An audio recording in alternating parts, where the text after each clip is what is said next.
तो आपने अगर सीईटी फिल करा था तो फिर हाँ, तो आपका जब नाम आ जाएगा सीईटी में तो आपके जो फॉर्म भरा जाएगा एडमिशन का, तो उसमें बीएलएड बनना, आप ग्रेजुएशन मत करना अगर आपका नाम आ जाता है तो। वैसे इस बार तो मैं एक बात बताऊं, 12th वाले बच्चों को बहुत जोश चढ़ा है सीईटी का देने का। हाँ, अभी बहुत ज्यादा, बहुत सारे बच्चों ने फॉर्म फिल करे हैं मेरे ग्रुप में। एक चीज बताऊं, मैंने कमाई का तरीका कितना गया है एक फॉर्म का? 1000 गए, 1000 तो गए। अल्लाह, कितने बच्चों ने करे होंगे कम से कम? आगे कितना करा है? मान लो एक स्कूल से 1000 बच्चों ने करा, 1000 कितना बन गया बच्चे? 1 लाख। कितने सारे करोड़ों बच्चों ने करे होंगे इसको फिर। कितने सारे पैसे उनके पास एंट्रेंस के हो गए, और उसमें भी वो बच्चे भी शामिल हैं जिन्होंने 12th में 50 से अब मार्क्स ही नहीं है।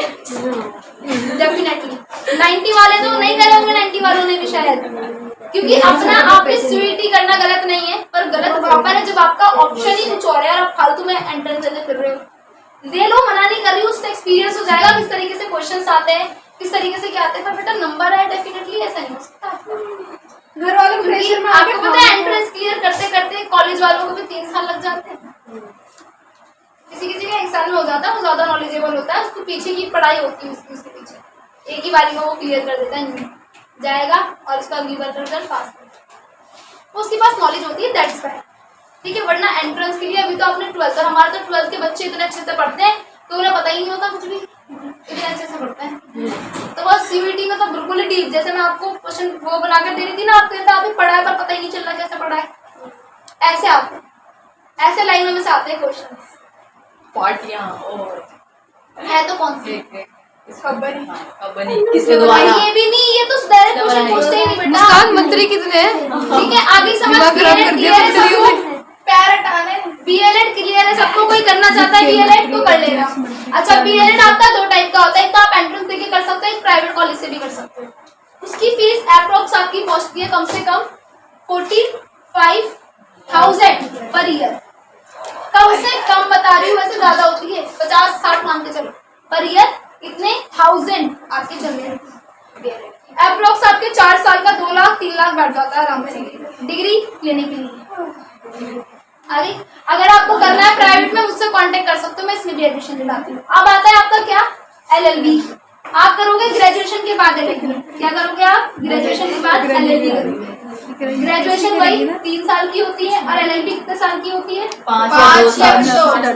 बच्चे एलएलबी होती है आपकी 3 ईयर की। हाँ 3 या फिर 5 3 की होती है। आफ्टर ग्रेजुएशन की बात कर रही हूँ मैं। और अगर आपको लगता है कि आपको एलएलबी करनी है, आपको लॉ फील्ड में जाना है, आपने आगे स्कोप इसके अंदर लेना है, ठीक है, तो आप क्या कर सकते हो? आप 5 ईयर वाली एलएलबी कर सकते हो। आफ्टर 12th हो जाती है वो, सीधा 12th के बाद 5 ईयर वाली ज्वाइन करो। इसमें भी आपके कम से कम 40,000 रुपए या 40 से 45 या 50,000 पर ईयर मान के चलो, इसके अंदर भी आराम से मान के चलो अपनी 40 से 50,000। इवन कोई भी प्रोफेशनल कोर्स होता है ना, 40 से 50,000 पर ईयर, इसको आप इंस्टॉलमेंट में भर देते हो। ऐसा नहीं है कि आप पूरे एक साथ ही सारा देना होता है, 6 महीने में, 3 महीने में, ऐसे करके वो कॉलेज के अकॉर्डिंग आप इंस्टॉलमेंट में दे सकते हो। अब आप पूरा देना चाहते हो, पूरा दे दो एक साथ, ठीक है। तीसरी चीज, आप इसकी बात करते हो क्या, या तो आप करते हो जर्नलिस्ट का कोर्स, वो आपका इग्नू से भी हो सकता है, डीयू से भी हो सकता है, किसी मेन कॉलेज से भी हो सकता है, ठीक है, जर्नलिस्ट का कोर्स, या किसी और कॉलेज से भी हो सकता है। अलग अलग डिप्लोमा कोर्सेज भी होते हैं और डिग्री कोर्सेज भी होते हैं, ठीक है। अगर किसी को इसके लिए जानकारी चाहिए, पर्सनली वैसे आके मिल लेना जर्नलिस्ट के लिए, या फिर किसी भी कोर्स के लिए, एक कोर्स के लिए डीपली जानकारी चाहिए, वैसे आके पर्सनली मिल सकते हो आप, ठीक है। मुझे ये पूछना है मैम कि डिप्लोमा कोर्स ज्यादा अच्छा होता है फिर डिग्री कोर्स? डिग्री ज्यादा अच्छा। डिप्लोमा छोटे लेवल का होता है, डिग्री बड़े लेवल का होता है। अच्छा, बीएड जो बच्चे होते हैं ना, बीएड की जगह डीएलएड करते हैं, है ना, पागल होते हो, 2 साल की डीएलएड करके 2 साल और कर लो, पूरी डिग्री ले लो भाई। अगर तुम उसके बाद डिग्री करने चलोगे फिर आपको 4 साल और लगाने पड़ेंगे। डिप्लोमा काम नहीं करेगा। डिप्लोमा सिर्फ आपका छोटी मोटी, जैसे आप बनोगे प्राइमरी की टीचर, वो भी प्लेवे की। प्लेवे जानते हो क्या होता है? बच्चे खिला लो, ऐसे टीचर बन सकते हो। अगर आपको इंटरेस्ट हो सकता है किसी बच्चे को इंटरेस्ट हो तो आप कर सकते हो। बीएड के बाद आप क्या करें, आप बन जाते हो कम से कम 10th क्लास की टीचर। और आपने अगर बनना है 12th तक की टीचर तो आपने एमए करना पड़ेगा किसी एक सब्जेक्ट से। जैसे आप देखोगे 12th या 11th में हमारी एक ही सब्जेक्ट की टीचर होती है, तो पॉलिटिकल पढ़ाएगी या हिस्ट्री पढ़ाएगी, क्योंकि वो या तो पॉलिटिकल सैम में की होगी पॉलिटिकल वाली ने, या हिस्ट्री सैम में की होगी हिस्ट्री वाली। ठीक है, अभी बीएड के बाद भी तो बन जाते हैं ना, आई थिंक 6 to 10 के बन जाते हैं। हाँ, बीएड या बीएड के बाद ही बनते हैं, पर 12th के लिए आपको एमए करना होता है। हाँ। फिर पीएचडी कर लो अगर आपको प्रोफेसरिंग करना है तो। अगर लॉ फील्ड का 5 साल की होती है या 3 साल की होती है, 3 साल वाली होती है आफ्टर ग्रेजुएशन, तो आपके कितने हो जाते हैं? 3 साल ग्रेजुएशन के हो गए, हाँ। 3 साल एलएलबी के 6 साल हो गए, 6 साल। और आप आफ्टर 12 डायरेक्ट ले लोगे तो 5 साल में आपकी क्लियर हो जाएगी। ऐसे इसी के अंदर 1 साल बच रहा है। समझ में आ गई डिग्री ग्रेजुएशन? डाउट क्लियर हुआ? थोड़ा सा हुआ? Very good. अब हम जानेंगे कि हम आफ्टर 12 और कैसी कैसी क्या क्या चीजें कर सकते हैं। अभी टीचर लाइन में सीटेट का भी एग्जाम देते हैं। वही तो उसके बाद डिग्री के बाद है बेटा, वो बात की बात, इतने तो आपको भी आ जाएगा। आप मुझे बता हमेशा बच्चों, हमें मुस्लिम गर्ल्स, ज्यादातर मुस्लिम लड़कियों के लिए मैं यही बोलूंगी बाबू कि आप लोगों को ना अपने लिए शॉर्ट टर्म कंडीशन ढूंढनी चाहिए कि पहले मैं इतनी बन जाऊं कि पेरेंट्स शादी वादी के लिए तो ना सोचें, वरना उसको तो बहुत अच्छे से डिग्री लिए आपके पेरेंट्स ना सोचने लग जाते हैं, सोचने नहीं करने लग जाते हैं, जबरदस्ती वो भी है। आप भी करें। मेरा फिर ऐसे मेरा तो हार्ट फेल है, क्या पता मैं कब मर जाऊं, मेरे बच्चों को कौन देखेगा। दादियाँ कहती है मेरे सामने हो जाए मेरी पोती की शादी, इसकी तो हो ही जाए, फिर इसकी हो जाती, उसकी तो हो ही जाए, उसकी भी हो जाती है, बच्चे भी हो जाए, बच्चे भी हो ही जाए, रहती है। तो बताओ तुम गई क्यों नहीं अभी तक? ये करियर खराब कर देती है, इसलिए अपने पास शॉर्ट टर्म ऐसा रखो कि जब आप थोड़े से कामयाब नजर आओगे तो आपके फैसले कौन लेगा? आप खुद लोगे, फिर आपसे कोई भी बोलने वाला नहीं होगा। ठीक है, आप गलत नहीं बोलना किसी को बच्चे कि आप चाह के चिल्ला रहे हो बाबा मार भी, अगर किसी ने मुझे शादी करवाई तो ऐसे नहीं करना। देखो मैं इंडिपेंडेंट हूँ, किसी पे बोझ नहीं हूँ, अगर आपको लगता है ऐसा है तो आप मुझे क्लियर करें, बट मैं भी शादी नहीं करूंगी क्योंकि मैं भी शादी के लिए रेडी नहीं हूँ। बस अकॉर्डिंग टू शरीयत लड़की मना कर रही है शादी नहीं हो सकती, अकॉर्डिंग टू कॉन्स्टिट्यूशन लड़की मना कर रही है शादी नहीं हो सकती। So why are you forcing me about this topic? So just leave it each and everything. I'm not interested in the marriage field. Marriage ये फील्ड है बेटा, बहुत सारी जिंदगियों में परेशानियां झेलनी पड़ती है, मैं इस फील्ड में इंटरेस्टेड नहीं हूँ, जो मुझे करना है मुझे करने दो। So just leave it now. ये सुनने वाले तब बनेंगे तुम्हारे जब तुम कुछ कर लो, जब उन्हें दिख रहा है मेरी बच्ची की शेप बन रही है। और कुछ माँ बाप ऐसे होते हैं जब बच्चा कुछ बनना शुरू होता है वो खुद ही छोड़ देते हैं शादी वादी के, पैसा आना स्टार्ट होता है घर में और लक्ष्मी किसी को बुरी नहीं लगती।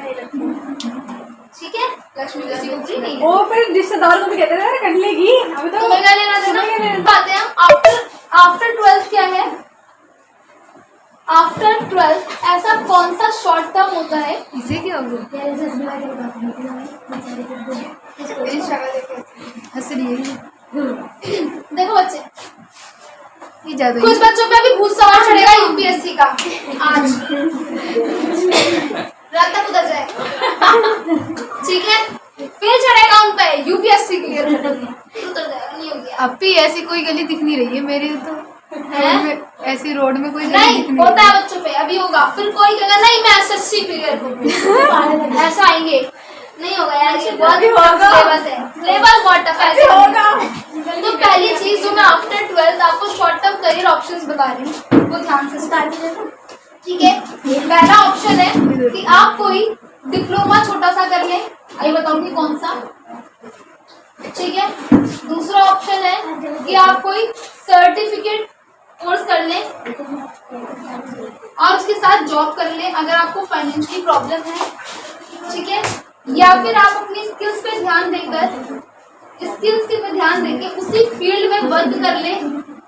ध्यान से सुनो बच्चों, तुम्हारे लिए बहुत ज्यादा जरूरी है आपकी अर्निंग सोर्सेज के लिए। स्किल्स पे ध्यान देके, जैसे आपको सिलाई करनी आती है तो आप सूट सीना शुरू कर दें, डिजाइन बनाना शुरू कर दें, आपकी जो वर्क होगा वो होना स्टार्ट हो जाएगा, आपके ऊपर पैसे आने शुरू हो जाएंगे जिससे आप आगे की जो भी चीज करना चाहते हो वो कर सकते। ठीक है, ये चीजें आप करना शुरू कर दें। ठीक है, या फिर आप क्या करना शुरू कर दें, कुछ भी चीज किसी भी फील्ड में, जो फील्ड आपको लग रहा है कि इस फील्ड में पैसा है, उस फील्ड में पैसा है, उस फील्ड में जाओ और वहाँ पे स्किल्स को सीख के आप अपना पैसा कमाना शुरू कर दें। ठीक है, कुछ चीजें होती हैं हमारे यहाँ जो अपनाई जाती है अर्निंग के लिए, तो उसको आपने अपनाना है तब कुछ होगा। कुछ बच्चे क्या करेंगे, अब कुछों को चाहिए क्या बच्चे, कुछ बच्चों को चाहिए गवर्नमेंट जॉब। क्या चाहिए? Government job. बच्चों को नहीं, पेरेंट्स को भी चाहिए,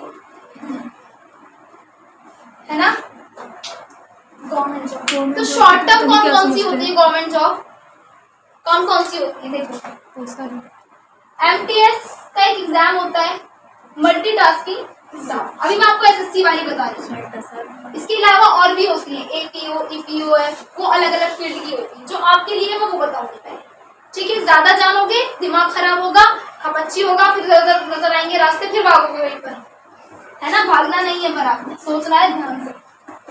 SSC में जैसे कि आपके लिए हो सकता है